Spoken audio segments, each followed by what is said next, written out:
तो चलो बच्चों, आज हम पढ़ने जा रहे हैं हिंदी का 12th क्लास के हिंदी का दूसरा चैप्टर। 12th क्लास के हिंदी का कौन सा चैप्टर जी? दूसरा चैप्टर। चैप्टर का नाम क्या है बता सकते हो? उसने कहा था। क्लियर है? क्या नाम है फिर से बताओ? उसने कहा था। उसने कहा था। तो उसने कहा था जो चैप्टर है, चैप्टर को लिखा किसने? चंद्रधर शर्मा गुलेरी। तो हम इसे भूलेंगे नहीं और इसे एक एक पढ़ेंगे। मैंने बताया था कि उसने कहा था कहानी का सारांश प्रस्तुत करें। मैं एक ही प्रश्न इसमें बताता हूँ और एक ही प्रश्न में पूरा का पूरा ये लेसन समाप्त हो जाएगा बच्चे। सारांश मैं कुछ बहुत ज़्यादा ही लिख देता हूँ, इसमें सारांश भी लिखता हूँ, मैं लेखक का परिचय भी लिख देता हूँ, प्लस इसके प्रत्येक क्वेश्चन आंसर को भी हम पैराग्राफ चेंज करके एक्सप्लेन कर दिए हैं। ठीक है ना? तुम इसमें से छांट कर ही लिखोगे, तो मैं जब तुम्हारा एग्जाम दूंगा तो मैं बता दूंगा कितना कितना लिखना है बस। ठीक है ना? चलो, तो उसने कहा था, चूंकि लिखा है किसने जी? चंद्रधर शर्मा गुलेरी। तो सबसे पहले गुलेरी का जीवनी हम पढ़ेंगे, क्योंकि बार बार परीक्षा में किसी लेखक का जीवनी एक तो जरूर पूछता है।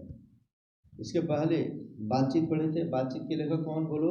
बालकृष्ण भट्ट। उनका जीवनी हम पढ़ चुके थे। आज किसका जीवनी पढ़ने जा रहे हैं? चंद्रधर शर्मा गुलेरी का। पढ़ते हैं कि चंद्रधर शर्मा गुलेरी 20वीं सदी के प्रथम चरण में हिंदी गद्य साहित्य के एक प्रमुख लेखक थे। उनमें कहानी कला की उत्कृष्टता साफ तौर पर नजर आती है। माने कहानी का मास्टर है ये। समझ में आ गया बच्चा? अब गुलेरी का जन्म कब हुआ था जी? तो गुलेरी जी का जन्म 7 जुलाई 1883 ईस्वी को। कहाँ पे? जयपुर। जयपुर कहाँ पड़ता है? राजस्थान में हुआ था। उनका मूल निवास गुलेर नामक ग्राम कांगड़ा जिला हिमाचल प्रदेश में था। ठीक से समझो। जैसे मेरा मूल निवास कहाँ है बोलो? सिवान जिला में। अब मैं आ गया हूँ कहाँ पर? गोपालगंज जिला। तो उसी प्रकार ये मूल निवासी कहाँ के थे? हिमाचल प्रदेश के कांगड़ा जिला के गुलेर नामक गांव के। ठीक है ना? और ये जन्म कहाँ ले रहे हैं जी? जयपुर में। समझ गए ना जी? कहता उनके पिता का नाम पंडित शिवराम तथा माता का नाम तुम खोज के लिख के लाओगे बच्चे। माता इनकी भूली नहीं है, लेकिन थोड़ा मेहनत करोगे, गूगल निकालोगे, देखोगे, बुक पढ़ोगे, नहीं तो तुम बुक से दूरी बना लोगे। मैंने बताया था कि कोई बुक लो या ना लो, हिंदी का बुक ले लोगे तुम लोग। हालांकि उस बार बताया गया था। क्या है माता का नाम बोलो? लक्ष्मी देवी। फर्स्ट राउंड में जब मैंने तुम्हें बताया था तो ये बताया था बच्चे, आगे तुम्हें क्या करना है? माता का नाम, पिता का नाम, ये सब तुम लोगों को क्या करना है जी? लिख लेना है। और उस बार तुम लोग ढूंढे थे, चलो ढूंढ लिए हो तो लिख ही लिए। आगे बढ़ते हैं। कहता है चंद्रधर शर्मा गुलेरी ने बचपन में संस्कृत की शिक्षा ली। किसकी शिक्षा? संस्कृत की शिक्षा ली। और जो संस्कृत की शिक्षा ले ले वो हिंदी की शिक्षा लेगा, इतना दिमाग में रख लेना। ऐसा मत सोचना कि हिंदी नहीं ली, हिंदी के बाद ही संस्कृत है। फिर 1899 ईस्वी में इलाहाबाद तथा कोलकाता विश्वविद्यालयों से क्रम से एंट्रेंस, मैंने इलाहाबाद से एंट्रेंस की परीक्षा पास किया 1899 में। उसके बाद ये समझ लो कोलकाता विश्वविद्यालय से मैट्रिक की परीक्षा पास कर लिया। कहता है कि 1901 ईस्वी में कोलकाता विश्वविद्यालय से इंटरमीडिएट किए। 1903 ईस्वी में इलाहाबाद विश्वविद्यालय में बीए किया। 1904 में जयपुर दरबार की ओर से खेतड़ी के नाबालिग राजा जयसिंह के अभिभावक बनकर मेयो कॉलेज, कौन से कॉलेज? इसे समझेंगे हम लोग, मेयो कॉलेज के अध्यापक रहे। इसे समझेंगे। 1904 ईस्वी की बात है बच्चे जी। जयपुर में इनका जन्म होता है। जयपुर दरबार के खेतड़ी के नाबालिग राजा, नाबालिग राजा किसे बोलते हैं बच्चे? जिसके कोई बच्चा ना। अरे जिसकी उम्र 18 साल से कम हो वो नाबालिग है। तू अभी नाबालिग है बच्चा। 18 साल का हो जाएगा तो क्या हो जाएगा? बालिग हो जाएगा, वयस्क हो जाएगा, वोट देने का अधिकार तुम्हें मिल जाएगा। अभी तुम लोग क्या हो? नाबालिग हो। तो उसी राजा के समझ लो अभिभावक बनकर मेयो कॉलेज के अध्यापक रहे। माने इनको रख दिया गया कि इनका अभिभावक माने उसके राजा जयसिंह जो हैं अभिभावक तुल्य रहना है आपको, माने उनको पढ़ाना भी लिखाना है, उनको दिशा निर्देश भी करते रहना है। अब मेयो कॉलेज के क्या बन गए? अध्यापक बन गए। कहते वे जयपुर भवन छात्रावास के अधीक्षक भी रहे। 1916 ईस्वी में संस्कृत विभाग के अध्यक्ष भी रहे। अंतिम दिनों में गुलेरी जी मदन मोहन मालवीय के नियंत्रण पर बनारस हिंदू विश्वविद्यालय में प्राच्य विभाग के कार्यवाहक प्राचार्य तथा मनिंद्र नंदी पीठ के प्रोफेसर पद पर भी रहे। अर्थात उनको काशी का हिंदू विश्वविद्यालय जो है यहाँ पर बुलाने वाले व्यक्ति कौन? मदन मोहन मालवीय। मदन मोहन मालवीय ही बनारस हिंदू विश्वविद्यालय के संस्थापक भी रहे हैं बच्चे। तो उन्होंने ही इनकी विद्वता को देखते हुए यहाँ पर बुला लिया था बच्चे। इस तरीके से गुलेरी जी धीरे धीरे आगे की तरफ बढ़ रहे हैं बच्चे, और तुम्हें सीख दे रहे हैं कि तुम भी आगे धीरे धीरे बढ़ते रहो। आगे कहता है इसमें से कि चंद्रधर शर्मा गुलेरी काशी नगरी प्रचारिणी पत्रिका के संपादक हुए। स्टार लगाता हूँ मैं कि इस पत्रिका के संपादक रहे हैं, बताओ? काशी नगरी प्रचारिणी। काशी नगरी माने काशी नगर के प्रचार प्रसार हमारे पत्रिका के द्वारा किया जाता है। जो संपादक है उन्होंने अपने जीवन काल में अनेक निबंध तथा कहानियों की रचना की थी जो निम्नलिखित है। मैंने बताया था कि कोई भी लेखक को बच्चे उसका नाम, उसका जन्म स्थान, माता पिता, उनकी शिक्षा और उनकी प्रमुख रचनाएं कोई भी होगा इसमें इतना जरूर लिखेंगे हम लोग। इन्होंने कौन कौन सी पुस्तकें लिखी है, क्या क्या लिखा है उसको देखते हैं हम लोग। निबंध क्या लिखा इन्होंने? निबंध में क्या क्या लिखा? कछुआ धर्म, स्टार लगा लेना, कछुआ धर्म। मौरेसी मोही कुठाम, पुरानी हिंदी, भारतवर्ष, डिंगल, संस्कृत की टिपरहरी, और आगे है दीवानाम प्रिय आदि। ऐसे कई सारी पुस्तक है। इसमें स्टार लगाना है किस पर? कछुआ धर्म। कहानियाँ इसका है। इसमें से क्या कहानी कहते? सुखमय जीवन, स्टार लगाएंगे। बुद्ध का कांटा 1911 ईस्वी में लिखा है। ये दोनों पुस्तक, इस पर भी स्टार लगाएंगे। और उसने कहा था 1915 में लिख दिया था। और इनकी तीन कहानियाँ तीनों की तीनों काफ़ी महत्वपूर्ण है बच्चे। इसमें इस चैप्टर में हम लोग कौन सी इनकी कहानी पढ़ने जा रहे हैं? उसने कहा था। उसने कहा था। क्या कहा था, कौन कहा था, समझते जाओ। तो इन तीनों कहानियों में उसने कहा था का विशेष महत्व है।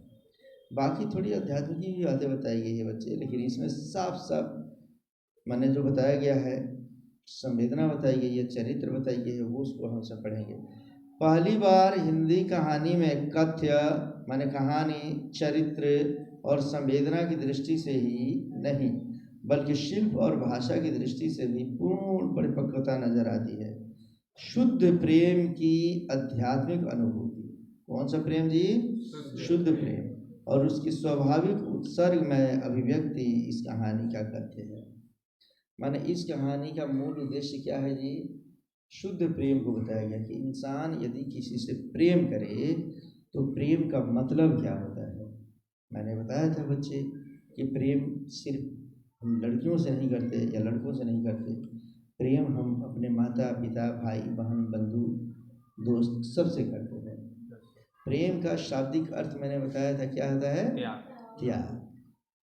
त्याग की भावना अगर है तो वो प्रेम है, और त्याग की भावना नहीं है तो प्रेम नहीं। अगर कोई लड़का किसी लड़की को चाहता है, कोई लड़की किसी लड़की को चाहने लगे तो उसको प्रेम कहेंगे कि नहीं? नहीं कहेंगे बच्चे। वो उम्र का आकर्षण होता है कि जैसे तुम लोग की उम्र में आने के बाद से एक दूसरे लिंगों के प्रति आकर्षण की भावना आती है, उसको हम प्रेम नहीं कहेंगे, तो आकर्षण है। ठीक है ना? जो फैक्ट है कि वो कोई भी रहेगा उसके साथ ये घटना होती है बच्चे, लेकिन उसको हम प्रेम नहीं कहते हैं। प्रेम जब पूरी मैच्योरिटी तुम्हारे अंदर आ जाता है, तुम दूसरे के लिए अपने आप को समर्पण करने की भावना तुम्हारे अंदर आती है, तब वो प्रेम है। इसमें हम बताते हैं कि किस तरीके से प्रेम लहना सिंह करता है। आ रहा समझ में ना? चलो बच्चे कहानी शुरू करते हैं। कहते उसने कहा था। शीर्षक कहानी के सर्वश्रेष्ठ कहानीकार श्री चंद्रधर शर्मा गुलेरी जी ने अपने मनोरमयी लेखनी से दर्शाया है कि उपरोक्त शीर्षक कहानी की वह धुरी है जिसको चारों तरफ प्रेम की अनुभूति एवं सात्विकता प्रकट होती है। माने इस कहानी के माध्यम से चंद्रधर शर्मा गुलेरी ने बता देने की कोशिश किया है कि किस तरीके से कहानी का मुख्य पात्र लखना सिंह बताता है कि सचमुच जानो कि प्रेम कहते किसे हैं। कहानी में बच्चे कहानीकार द्वारा शीर्षक की सार्थकता एवं महानता से भाव व्यंजना की आभार प्रकट होती है। यानी इस कहानी को लिखते समय समझो कि लेखक हर चीज़ को अभिव्यक्त करने की कोशिश किया है और ये बताने की कोशिश किया कि कितने अच्छे तरीके से हम प्रेम को समझ सकते हैं। तो पढ़ते हैं बच्चे कि कहानी में है क्या। बच्चा कहता प्रस्तुत कहानी उसने कहा था चंद्रधर शर्मा गुलेरी जी की अमर एवं कालजयी रचना है। यह कहानी हिंदी कहानी साहित्य के विकास में मील का पत्थर मानी जाती है। इस कहानी की घटना ऐसी है जिसमें भीतर से प्रेम कहाँ से निकल रहा है जी? हाँ, अंदर से भीतर से प्रेम का एक स्वर्गीय स्वरूप झांकता है। कहता है कहानी। अब देखो बच्चे, ये अभी तक ये भूमिका थी। बोर्ड के एग्जाम में भूमिका अगर तुम इतना लिख देते हो तो ठीक है, नहीं लिखते हो तो कोई टेंशन नहीं। बस यही लिख देना कि उसने कहा था कहानी के लेखक चंद्रधर शर्मा गुलेरी शुद्ध प्रेम की अभिव्यक्ति इस कहानी के माध्यम से प्रस्तुत करना चाहते हैं और बताना चाहते हैं कि उम्र के अनुसार प्रेम के बदलते रहते हैं, लेकिन शुद्ध प्रेम क्या है इस कहानी के माध्यम से उन्होंने बताने का कोशिश किया। बस इतना ही लिख लो, ये सब हो जाएगा। अलग अलग शब्द पूरा रट्टा मारने की जरूरत नहीं है। समझ में आ गया? अब ये कहानी शुरू हो रही है बच्चे। कहानी शुरू हो रही है कहाँ से? ये कहानी अमृतसर के भीड़ भरे बाजार से। कहाँ से जी? अमृतसर की गलियों की बात है बच्चे। काफ़ी भीड़ वहाँ भरा हुआ है, वहीं से शुरू होती है। जहाँ एक 12 वर्ष का लड़का, नाम है उसका लखना सिंह, 8 वर्ष की एक लड़की को टांगे के नीचे आने से बचाता है लड़का। अब ये कहानी थोड़ी भाषा वाली, तुम अपनी भाषा में लिखोगे बच्चे। लिखेंगे कि अमृतसर की गलियों में घूमते हुए एक 12 वर्ष का लड़का देखता है कि एक टांगा जोर से अपनी तरफ घोड़ा खिदक गया और भागे चला रहा है और उसके सामने एक 8 साल की लड़की पड़ी है। अगर वह टांगा पास में आता तो उस लड़की को कुचल देता। वो कूद कर जाकर और उस लड़की को बचा लेता है और इस तरीके से उस बच्ची की जान बच जाती है। फिर दोनों में समझो कि आपस में बातचीत होने लगती है, दोनों एक दूसरे के करीब आने लगते हैं। अरे समझ में ना?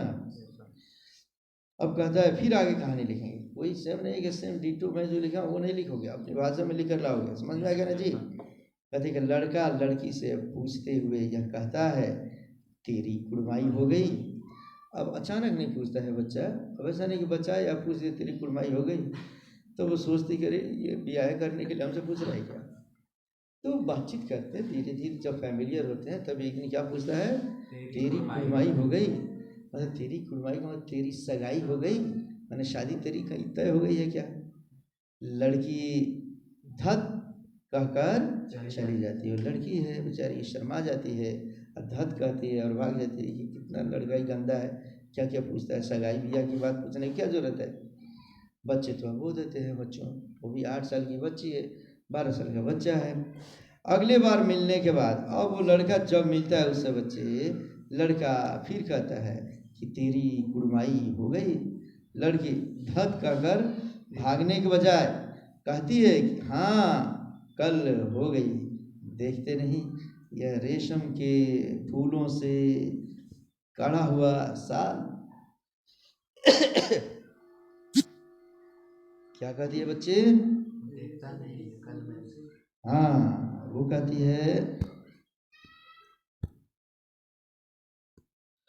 है कि हाँ कल हो गई, देखते नहीं है रेशम के फूलों से काढ़ा हुआ साल। इतना सुनते ही लड़का हतप्रभ रह जाता है। अब समझ लो बच्चे, ये कहानी क्या है? एक छोटा सा लड़का 12 साल का लड़का जिसे भी दुनिया की कोई जानकारी नहीं है बच्चे, लेकिन जब वो 8 साल की बच्ची को टांगे के नीचे आने से बचाता है तो बचा तो लेता है, लेकिन बाद में जब उसको देखता है तो वह उससे मन ही मन प्रेम कर बैठता है। सच्चाई यही है, लेकिन वो बच्चा बता नहीं पाता है, मात्र यही पूछता है कि तेरी कुड़माई हो गई, तेरी सगाई हो गई। अर्थात जैसे तुम लोग भी बच्चे कैसे अगर किसी को पसंद करते हो तो बताते नहीं हो, मन ही मन सोचते हो कि कोई बात ना, अभी मैं पढ़ रहा हूँ, पढ़ लूँगा, कामयाब हो जाऊँगा, तब मैं पापा से कहूँगा पापा हमारी शादी ना उससे करा दीजिए। तो जब तुम पढ़े रहोगे, कल के डेट में कलेक्टर SPDM बन जाओगे बच्चे, और तब पापा से कहोगे तो पापा तुम्हारी बात काटेंगे क्या? इसीलिए तुम लोग कहते नहीं हो तुम पढ़ के कामयाब हो गए तब हम कहेंगे। वो लड़का भी सोचता है कि मैं कामयाब हो जाऊंगा तब, थोड़ा सा पता तो करते रहे कि कहीं इसकी शादी न हो जाए, इसीलिए क्या पूछता है, तेरी कुड़माई हो गई, तेरी कुड़माई हो गई। तो पहली बार दूसरी बार में लड़की क्या बोलती है, हाँ हो गई, पहली बार में हाँ हो गई करेगी, धात का के चली जाती है। लेकिन एक दिन कहते हैं कि हाँ देखता नहीं ये फूलों से कढ़ा हुआ साल, माने कहता है कि इतना सुनते ही लड़का क्या हो जाता है, हतप्रभ हो जाता है। अब बस इतने से यह कहानी स्मृति के एकांत कैनवास में ढल जाती है। और इसके बाद मैंने कहानी इस प्रकार लिखा गया है कि जैसे तुम लोग पिक्चर देखते तो पहले कास्टिंग दिखाता है, घोड़ा टक टक टक टक टक टक टक टक आ रहा है, लड़की मरने वाली होती है तो जाके लड़का एकदम उसको बचा लेता है, फिर दोनों दोस्ती करते हैं, फिर वो पूछता है और जैसे ही कहते हैं कि हाँ हो गई तो लड़का हतप्रभ रह जाता है। और फिर कहानी का अगला सीन 25 वर्ष बाद शुरू होता है। कितने साल बाद? 25 वर्ष। वह लड़का अब उस लड़की के जीवन में रोड़ा नहीं बनता है बच्चे। अगर आज के जैसे कमीने बच्चे होते हैं, अगर कोई लड़की यहाँ हो गई, यहाँ तुम मुझसे प्यार करती हो, अगर बोल दे नहीं करेंगे तो लड़का डायलॉग भी मारता है, तुम मेरी नहीं हुई तो किसी और का नहीं होने दूंगा, ऐसा करके उसके पीछे पड़ जाता है, आगे पीछे तुम हिलाते रहता है। कई बार तो एकदम समझो कि गलत सलत काम करने के लिए मारपीट झगड़ा झंझट भी करता है। लेकिन ये लड़का शुद्ध प्रेम की अभिव्यक्ति दिखाता है बच्चे। वो भूल जाता है कि यदि वह बच्ची, वह लड़की 8 साल की जो लड़की है, लहना सिंह को प्रेम नहीं करती है, तभी तो वो दूसरे जगह मान लो कि उसकी शादी तय हो गई और वो इनकार नहीं कर पा रही है। वो भूलता नहीं है, लेकिन कहानी यहीं से पटाक्षेप हो जाता है। अब कहानी हम शुरू करेंगे कितने साल बाद? 25 वर्ष के बाद यह कहानी सीधे फ्रांस के युद्ध क्षेत्र में पहुंच जाता है। कहाँ जाता है जी? फ्रांस के युद्ध क्षेत्र में। फ्रांस के युद्ध क्षेत्र में सूबेदार हजारा सिंह, अब अगली कहानी शुरू होती है बच्चे, ठीक है ना। वहाँ एक सूबेदार है जिसका नाम क्या है जी? हजारा सिंह। उसी 8 वर्ष वाली लड़की का पति है, मतलब शादी हो गई है। अब कोई अब एक दूसरे को नहीं जानता है। 25 वर्षों के बाद मुलाकात होती है, कहाँ पे? फ्रांस के युद्ध के मैदान में। फ्रांस के युद्ध के मैदान में सूबेदार हजारा सिंह उसी 8 वर्ष वाली लड़की का पति है, कहता है, और बोधा सिंह उसका बेटा है। 25 वर्षों के बाद की बात है बच्चे। बोधा सिंह में मान लो कि शादी होती है, शादी के बाद से बच्चे होते हैं, लड़का भी 18 साल का होकर जवान हो गया, वो भी नौकरी पकड़ लिया, अब पति है हजारा सिंह। ये सभी फ्रांस के युद्ध क्षेत्र में उपस्थित हैं। इसके बाद लहना सिंह की भेंट प्रथम विश्व युद्ध में होती है। याद करो, बस 1914 से 1918 के बीच प्रथम विश्व युद्ध होता है। और प्रथम विश्व युद्ध में भारत जो है यह ब्रिटेन का गुलाम है, और ब्रिटेन कहता है कि भारतीय अगर हमारा साथ देते हैं, गांधी जी से रिक्वेस्ट करते हैं और हम लोग जीतते हैं तो भारत की एक अच्छा सा गिफ्ट देंगे। गांधी जी चारों तरफ घूम घूम कर भारतीयों को उस युद्ध में हिस्सा लेने के लिए कहते हैं। और जब प्रथम विश्व युद्ध में ब्रिटेन अपने मित्रों के साथ जीतता है, ठीक है ना, उसके मित्र मंडली में ही ये फ्रांस है, तो लेकिन जीत तो जाता है, लेकिन जब ब्रिटेन से गांधी जी कहते हैं अब दे दीजिए गिफ्ट, तो अंग्रेज गिफ्ट देते हैं कौन सा? Rowlatt act. बिना किसी पर मुकदमा चलाए हुए शक के आधार पर किसी को गिरफ्तार किया जा सकता है, बिना FIR किए हुए, और शक बिना मुकदमा चलाए उसे सजा भी दी जा सकती है। ये उसी समय की घटना है बच्चे, जब 1914 के प्रथम विश्व युद्ध में लहना सिंह की भेंट होती है, किससे? हजारा सिंह से। लेकिन ये एक दूसरे को पहचानते नहीं है बच्चे, अरे समझ में ना। अरे लहना सिंह तो छोटी 8 साल की बच्ची को न जानता है, 25 साल के बाद उसकी किससे किसकी क्या शादी हुई किसी को पता नहीं है बच्चे। जब अपनी ज़मीन के मुकदमे के पैरवी में घर हिंदुस्तान आया है और इसी समय वह लड़की जो अब पूर्ण गृहस्थी माँ है छुट्टी के बाद घर से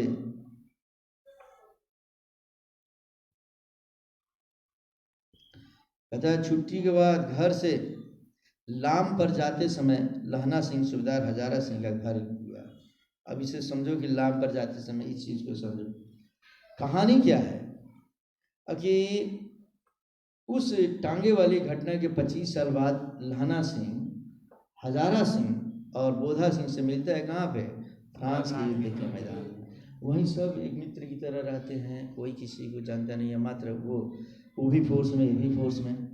एक बार लहना सिंह आया है यहाँ पर अपने अमृतसर, और अमृतसर अपने काम पे एक ज़मीन की रजिस्ट्री है उसी को लेकर जा रहा है। तो रास्ते में हजारा सिंह देख लेता है। हजारा सिंह देखता है तो पूछता है कि अरे लहना सिंह यहाँ क्या कर रहे हो? भाई काम पे जा रहा हूँ, थोड़ा डॉक्यूमेंट्स वगैरह इसी को करने के। तो कहता है कि भाई मेरा घर तो पास ही में है। क्या कहता है? मेरा घर तो पास में। कौन कहता है? हजारा हजारा सिंह। भाई जब आ ही गए हो तो एक कप चाय तो पीकर चले जाओ। अब दोनों मित्र हैं वहाँ पर, तो दोनों भला इनकार कैसे कर सकता था बच्चे। और वह आता है सूबेदार हजारा सिंह के घर चाय पीने के लिए। कहानी शुरू होती है बच्चे। अब सब कुछ मैं नहीं लिखा इसमें, लेकिन बीच की कहानी अब मैं तुम्हें बताता हूँ। हजारा सिंह के यहाँ जब लहना सिंह काम समझ लो कि वो चाय पीने के लिए आता है बच्चे, बैठकर बात करना शुरू करते हैं सूबेदार हजारा सिंह और लहना सिंह। उसी समय समझो कि हजारा सिंह अपनी पत्नी को कहता है कि अरे मेरे मित्र आया हुआ है, कम से कम चाय तो लेकर आओ। चाय लेकर वो 8 साल की बच्ची जब आती है तो ये लहना सिंह उसे देखकर पहचान जाता है और वो भी इसको देखकर पहचान जाती है। लेकिन दोनों एक दूसरे को बताते नहीं हैं कि कहीं ऐसा ना हो कि सूबेदार जान ले कि ये दोनों में बचपन से ही चक्कर है। आ रहा समझ में बच्चे? मन ये किसी की ज़िंदगी को तबाह करना नहीं चाहता है। कौन? लहना सिंह। लेकिन कहानी आगे बढ़ती है बच्चे। कहता है कि सूबेदारनी ने उसे एकांत में बुलाकर कहा था। अब देखो बच्चे, यहाँ तक पढ़ने के पहले बीच में तुम लिखोगे कहानी, अपने मन से लिखोगे। जब उसी बीच में चाय पी रहे तब तक सूबेदार हजारा सिंह कहता है करे लहना थोड़ा सा आप देखो, चाय पियो, तब तक ये काम है, मैं तुरंत 2-4 मिनट में निपटा के आता हूँ थोड़ा बगल से। हजारा सिंह जैसे ही जाता है एकदम वह सूबेदारनी जो है उसे कोने में लेकर जाती है बच्चे, एकांत में बुलाती है और क्या कहती है। बहुत स्वार्थी औरत की तरह है बच्चे, हम कह रहे हैं लेकिन कहानी का लेखक ऐसा नहीं कहा है, हालांकि तुम भी यही कहोगे बच्चे, समझिए ना। क्या कहती है जी? कहा कि तुम मेरे पति और बेटे का ख्याल रखना। मतलब समझ लो बच्चे, इसको मैं थोड़ा सा ये जो लिखा है उसको बता दे रहा हूँ। सूबेदारनी ने मात्र इतना ही कहा था कि जब एक टांगे वाले का घोड़ा बिगड़ गया था और तुमने स्वयं घोड़े के लातों में जाकर टांगे के घोड़े से मेरे प्राण बचाए थे, और अब मैं तुम्हें अपने पति और पुत्र को सौंप रही हूँ। आंचल पसार कर तुमसे यह भीख मांगती हूँ कि तुम युद्ध क्षेत्र में इन दोनों की रक्षा करना। सोच लो बच्चे, 25 वर्षों के बाद वह लड़की मिलती है लहना सिंह को, और लहना सिंह से मिलने के बाद उसे चाहिए, मैं अपनी बातें बताता हूँ बच्चे, कि अपने पति से कहते कि ये वही शख्स है लहना सिंह जो बचपन में हमारी जान बचाया था टांगे के नीचे जाकर, और अगर ये मुझे नहीं बचाया है तो मैं मर गई होती, तो आज न तो सूबेदार हजारा सिंह तुम मुझे मिले होते, न मेरा बेटा बोधा सिंह जन्म लिया होता। इसका शुक्रगुजार लेकिन वो ये नहीं कहती है, कोने में ले जाकर फिर उसको ब्लैकमेल करती है बच्चे। ये शब्द भी नहीं कहना चाहिए मुझे, लेकिन मुझे लगता है इसीलिए मैं कह देता हूँ।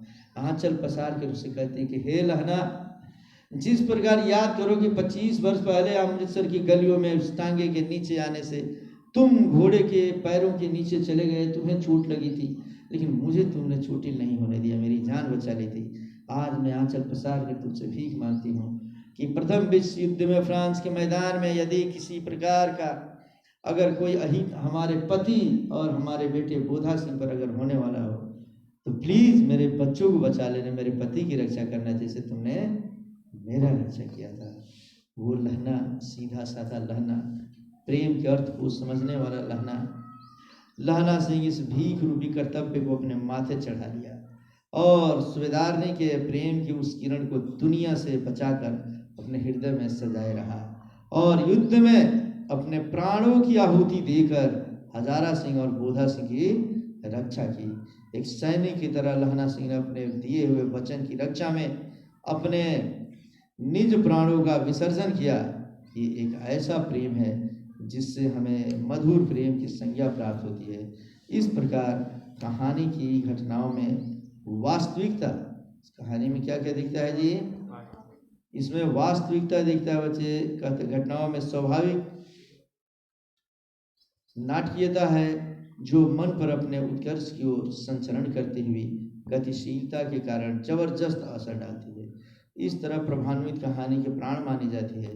यह कहानी वीरता, त्याग और प्रेम की अनोखी कहानी है। कैसी कहानी है जी? वीरता, त्याग और प्रेम। मतलब इसे समझो बच्चे ठीक तरीके से। फाइनली हम क्या पढ़ रहे हैं? युद्ध के मैदान में फिर जब लहना सिंह, हजारा सिंह और बोधा सिंह जाता है बच्चे, तो दोनों तरफ से, दुश्मन देश की तरफ से और इधर से गोलीबारी होनी शुरू हो जाती है और देखता है कि बोधा सिंह और हजारा सिंह जो है, हजारा सिंह की गोलियां खत्म हो गई है बच्चे। दौड़ कर जाता है एकदम समझो कि वहाँ से हजारा सिंह को बचाता है, अपने सीने पे गोली खाता है, मर जाता है, लेकिन उस हजारा सिंह और बोधा सिंह को मरने नहीं देता है। ये बताता है कि दिल के कोने में अभी भी वो 8 साल की लड़की से उतना ही प्रेम करता है, मर जाता है, लेकिन न तो उस 8 साल की लड़की को अर्थात सूबेदारनी को, न उस सूबेदार को, न अपने प्रेमिका के उस बच्चे को कुछ होने देता है। इस तरीके से यह वीरता, अपने वीरता का परिचय देते हुए, अपने त्याग का परिचय देते हुए और अपने प्रेम की अनोखी कहानी को प्रस्तुत करता है। इसे कहते हैं प्रेम। समझ में आएगा जी? ये नहीं कि तुम मेरी नहीं हो सकती तो किसी और का नहीं होने दूंगा, ये सब प्रेम नहीं है बच्चे। तो क्या ये कहानी तुम्हें ठीक से समझ में आ गया बच्चे? अगर ये कहानी समझ में आ गया तो हम इसको पढ़ेंगे, अगला चैप्टर जो पढ़ेंगे संपूर्ण क्रांति जयप्रकाश नारायण की रचना। लेकिन तुम थोड़ा समझते चलो बच्चे, जयप्रकाश नारायण की रचना पढ़ने के पहले तुम्हें मैं इसका एक और डॉक्यूमेंट भेजने जा रहा हूँ तुम लोगों। उसमें मैं समझाऊंगा नहीं, सिर्फ उसका वीडियो बना देंगे हम। उस वीडियो को रोकोगे और रोक कर इसका ऑब्जेक्टिव क्वेश्चन तुम लोग लिख लोगे। क्या लिखोगे? Objective question. जैसे बातचीत हो गया उसका ऑब्जेक्टिव क्वेश्चन हो जाएगा, उसी प्रकार इसका भी ऑब्जेक्टिव क्वेश्चन तुम लिखोगे। ऑब्जेक्टिव क्वेश्चन जैसे मान लो एक प्रश्न मैं पूछता हूँ, उसने कहा था किस प्रकार की विधा है? बोलो किस प्रकार की विधा? ये माने निबंध है, कहानी है, नाटक है, क्या है? बोलो कहानी है बच्चे, ठीक है ना? चलो, तो उसी तरीके से इसमें पूछ देगा, उसने कहा था शीर्षक पाठ के लेखक कौन है? चंद्रधर शर्मा गुलेरी। फिर उसने कहेगा इसमें कि 8 साल के बच्ची की शादी किससे होती है? सूबेदार हजारा सिंह से, ठीक है ना जी? बोलो कि लहना सिंह के प्रेमिका के बच्चे का नाम क्या है? बोधा सिंह। क्या नाम है जी? बोधा सिंह। बोधा नहीं रे, क्या बोलेगा? बोधा सिंह। चलो बच्चे, तो इस तरीके से अब स्क्रीन पे तुम्हारे आ गया है, इसको भी देखते चलोगे तुम लोग और समझते भी चलोगे। चलो, कहता है इसमें से उसने कहा था, यह कहानी जो है ना कालजयी प्लस अमर रचना है। लेखक कौन है इसके? बोलो। चंद्रधर शर्मा गुलेरी। कौन है लेखक? चंद्रधर शर्मा गुलेरी। पूछते जा रहा हूँ, बताते चलो जल्दी जल्दी, ठीक है ना? अब इसमें कहेगा कि गुलेरी किस युग के प्रमुख निबंधकार है? बोलो किस युग के हैं? द्विवेदी युग के। कौन से युग के हैं? जन्म कब हुआ था? जन्म स्थान कहाँ है? मूल निवास कहाँ है? हिमाचल प्रदेश के कांगड़ा जिले के गुलेर नामक गांव में। कहाँ पे है जी? हिमाचल प्रदेश कांगड़ा नामक। और इनका निधन कब हो गया बच्चा बता दो? 12 सितंबर सितंबर 1922 ईस्वी में। यदि मैं उस कहानी के सारांश में नहीं बताया हूँ तब भी घबराने की जरूरत नहीं है। ऑब्जेक्टिव में वो सभी प्रश्न मैं खींच लिया हूँ जो उसमें छूटा हुआ है। आ रहा समझ में ना? फिर इनके पिता का नाम बता सकते हो बच्चे? शिवराम। और माता का नाम? लक्ष्मी देवी। वो मैं उधर समझा दिया हूँ। शिक्षा, अब हम बात करेंगे इन्होंने शिक्षा क्या क्या ली थी बच्चे। तो बचपन में इन्होंने किस चीज़ की शिक्षा ली? फिर 1899 में, 1901 में, 1903 में कौन कौन कहाँ से क्या शिक्षा ली यहाँ पे दे दिया है, इसको देख लोगे तुम लोग। समझ गए बच्चे? वृत्ति, वृत्ति का मतलब होता है कार्य। जब ये पढ़ लिए, पढ़ लिख के कामयाब हो गए तो कौन कौन सा काम किए? 1904 में क्या किए जी? तो जयपुर दरबार की ओर से खेतड़ी के नाबालिग राजा कौन थे? जय सिंह। इनके अभिभावक बनकर मेयो कॉलेज अजमेर आ गए।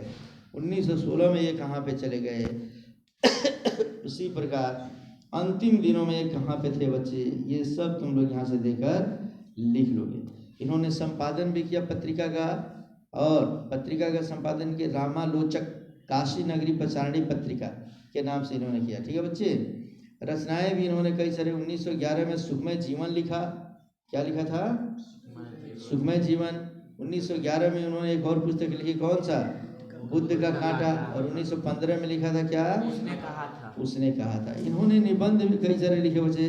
कछुआ धर्म, मौर्य मोहिकुठा, पुरानी हिंदी, भारतवर्ष, ये सभी इन्होंने लिख दिया है बच्चे। ठीक है ना? तो कौन कौन उसमें कम भी है, इसमें मैंने पूरा का पूरा रख दिया है बच्चे। स्क्रीन को रोकोगे और रोक कर क्या करोगे? लिख लोगे। ठीक है ना? द लिटरेरी क्रिटिसिज्म भी है इसमें। प्रकाशित टिप्पणियाँ, ये अगर कंप्लीट करते हो आने वाले समय में सिविल सर्विसेज में तुम्हें काफ़ी काम आएगा बच्चे। आ रहा है समझ में ना? तो कौन कौन से प्रकाशित उनकी टिप्पणियाँ हैं तो इसे देख लेंगे। अनुवादों की बाढ़, क्रियाहीन हिंदी, खोज की खाज, वैदिक भाषा में प्रकृति पर, और एक झलक इधर भी, एक झलक इधर भी, इस तरीके से। अब इसके बाद मैंने यहाँ कहानी शुरू कर दिया है बच्चे। पूरा कहानी तुम पढ़ लेते हो। अब पढ़ने के बाद से लास्ट में हम तुमसे पूछते हैं पात्र। बोर्ड के एग्जाम में इसके बारे में पूछता है कि लहना सिंह वह किस जाति का था? सिख था। कौन से रेजिमेंट में वो जमादार था? 77 नंबर राइफल रेजिमेंट में वो क्या था जी? जमादार। लहना सिंह किस पोस्ट पे था? जमादार के पोस्ट पे। और सूबेदार हजारा सिंह या सूबेदार था? हजारा सिंह क्या था जी? सूबेदार। हजारा सिंह का बेटा कौन था? बोलो। और सूबेदारनी होरा, सूबेदारनी जो है, जो 8 साल की बच्ची है, उसका नाम क्या है? होरा। क्या नाम है? याद रख लेना, बार बार पूछते हैं। वजीरा सिंह कौन था? पलटन का विदूषक जोकर। आ रहा समझ में ना जी? और इसमें चाचा के रूप में ये काम करता है। वो जो राइफल रेजिमेंट है जहाँ सूबेदार हजारा सिंह है, उसमें ये समझो कि एज ए जोकर का भी काम करता है, माने हंसाता भी है, कुछ कमेंट्स भी बोलता है। और एक है लप्टन सिंह, इसका नकली बनकर जर्मन सेना का बहुरूपिया है ये। माने पूरी कहानी जब हम पुस्तक में पढ़ेंगे तो पता चलेगा जर्मन सेना का बहुरूपिया बनकर नकली रूपये धारण कर रखा है। तो पूरी कहानी हमारे 5 दृश्यों में बटी है बच्चे। पहला दृश्य में क्या है? तो लड़का माझे से गुरु बाजार में मामा था, लड़की मंगरे में अपने मामा अंतर सिंह के यहाँ रहते हैं। अब देखो, कुल मिलाकर अब इसको तुम पढ़ोगे, ये कहानी अगर तुम पढ़ लेते हो तो ठीक है। इस कहानी में पूरा का पूरा डिटेल से लिख दिया मैं। थोड़ा सा ऐसा करते हैं कि धीरे धीरे रोकते हैं। तुम लोग क्या करोगे? इसको पढ़ोगे, इसको इसमें पढ़ने के बाद से मुख्य तौर पे सिर्फ पढ़ लेना, ठीक है? पहला दृश्य पढ़ लेना, पहला दृश्य के बाद दूसरा दृश्य पढ़ लेना। मन में आएगा तो पढ़ लोगे तो इसमें कई सारे क्वेश्चन तुम्हारे बन जाएंगे। जैसे सारांश में क्या होता है कि उसको संक्षिप्त में लिखा जाता है, और ये पूरा का पूरा चैप्टर डिटेल से लिख दिया गया है। तो तुम्हें जो हो सब पढ़े रहोगे तब तुम्हारे दिमाग में बैठ जाएगा।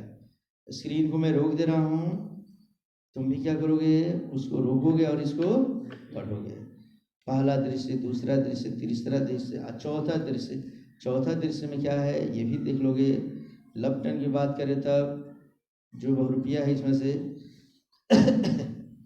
और किस तरीके से गोली चलता है और किस तरीके से लोग मर जाते हैं इसमें। लहना सिंह इकलौता खड़ा होकर युद्ध में क्या करता है, कितने जर्मन और कितने सिख इसमें प्राण गंवाते हैं, ये सब इसमें मैं लिखा हुआ हूँ बच्चे। ये बहुत है, इसको अगर तुम पढ़ते हो, पढ़ने के बाद ये 5वें दृश्य के बाद से अंत में देख लेते हो बच्चे। और जब ये तुम्हारा पूरा कंप्लीट हो जाता है बच्चे, मैं सब रोक दिया हूँ, रोक कर तुम्हें पढ़ना एक बार जरूर है। 5वें दृश्य में भी मैंने बता दिया, मृत्यु के कुछ समय पहले स्मृति बहुत साफ हो जाती है। और इसमें जो भी चीज़ें देखते जाओ बच्चा, पढ़कर लास्ट वाला सीन थोड़ा सा बताता हूँ मैं, मृत्यु का सीन बच्चे। कि लहना का सिर अपने गोद में रखे वजीरा सिंह बैठा है। जब लहना पानी मांगता है तब वजीरा सिंह पानी पिला देता है। कुछ समय बाद वजीरा की आंखों से आंसू टप टप। और कुछ दिन बाद लोगों ने अखबारों में पढ़ा, फ्रांस और बेल्जियम 18वीं सूची मैदान में घाव से मारा नंबर 77 सिख राइफल जमादार लहना सिंह। माने इस तरीके से बच्चे इसमें वजीरा सिंह कौन है इसको भी तुम लोग पढ़ लोगे, क्लियर कर लेते हो। और जब ये पूरा समाप्त हो जाता है बच्चे, तो वास्तव में जो उसकी पत्नी है सूबेदारनी, उसको होरा जो कहा गया है, स्त्री के लिए आदर्श सूचक शब्द का प्रयोग किया गया है। वस्तुनिष्ठ प्रश्न इसका रोक कर लिखोगे बच्चे तुम लोग, यहाँ ध्यान दो। जो ऑब्जेक्टिव क्वेश्चन है, कहता किन विषयों पर गुलेरी जी ने लिखा है, तो हम लिखेंगे किन विषय पर, प्राच्य विद्या, इतिहास, पुरातत्व और भाषा विज्ञान। अब उसके बाद से पूछेगा उसने कहा था कहानी की क्या विशेषता थी, यह दिव्य प्रेम कहानी है, युद्ध कहानी है, प्रेम पर बलिदान की कहानी है। और इसके बाद से इसमें तुम लोग लिखते जाना बच्चे, सब ऑब्जेक्टिव क्वेश्चन रोक कर लिख लोगे। पूछता इसमें से कि कीरत सिंह कौन था, देख लो, जिसको मैं स्टार लगाता हूँ विषय ध्यान देना। कीरत सिंह कौन था, तो लहना सिंह का भतीजा है। आ रहा समझ में, अंदर की पूरी कहानी में हम पढ़ेंगे, लेकिन 1 नंबर के ये जान लेंगे कीरत सिंह कौन था जी, लहना सिंह का भतीजा। और उसे प्रकार इसमें आगे बताता है, इसमें से सब ये देखते जाओगे। 11 यहाँ पर है, यहाँ पर 12, 13, 14 ये सब है। हाँ, एक प्रश्न और पूछता है काफी इंपॉर्टेंट, कि टांगे वाले का घोड़ा कहाँ बिगड़ गया था, तो अमृतसर में भी एक जगह था, कहाँ बिगड़ गया, तो दही वाले के पास। एक आदमी जो दही बेच रहा था वो आया अमृतसर की गली में, जहाँ दही बेच रहा था उसी के पास वो बिदक गया। अब बिदक के लगा भागने। इस तरीके से समझ लो बच्चे, ये हमारा लेसन समाप्त होता है। पूरा पढ़ोगे, समझोगे और ऑब्जेक्टिव क्वेश्चन को लिख लोगे, ठीक है। मिलते हैं नेक्स्ट वीडियो में हम लोग।